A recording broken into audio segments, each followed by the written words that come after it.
বহুদিন ধরে আর্থিক কষ্টে ভুগছো, চাকরি ব্যবসা যাতেই হাত দিচ্ছ তাতেই হচ্ছে অসফল।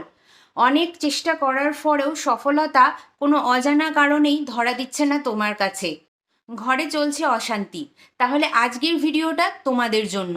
আগামী 2রা এপ্রিল মানে কাল হনুমান জয়ন্তী। এই দিন করে ফেলো মাত্র কয়েকটি কাজ, হবে তুমিও সৌভাগ্যের অধিকারী, সফলতা ধরা দেবে তোমার কাছে। নেতিবাচক শক্তিগুলি হবে তোমার বাড়ির থেকে দূরীভূত। কি করতে হবে চলো জেনে নেওয়া যাক।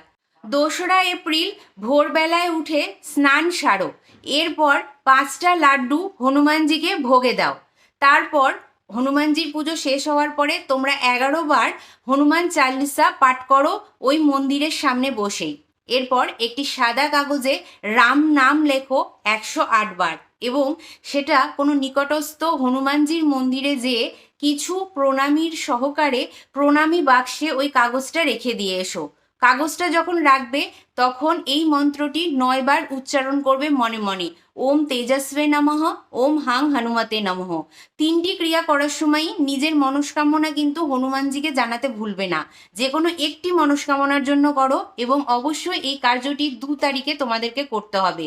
কখনোই 1 তারিখে করলে চলবে না, কেন কি 2 তারিখের যে উদীয়মান সূর্য তা কিন্তু হনুমান জয়ন্তীর সূর্য হিসাবে উদিত হচ্ছে এবং এই দিনই কিন্তু হিন্দু পঞ্জিকা মতে আমাদের হনুমান জয়ন্তী পড়ছে।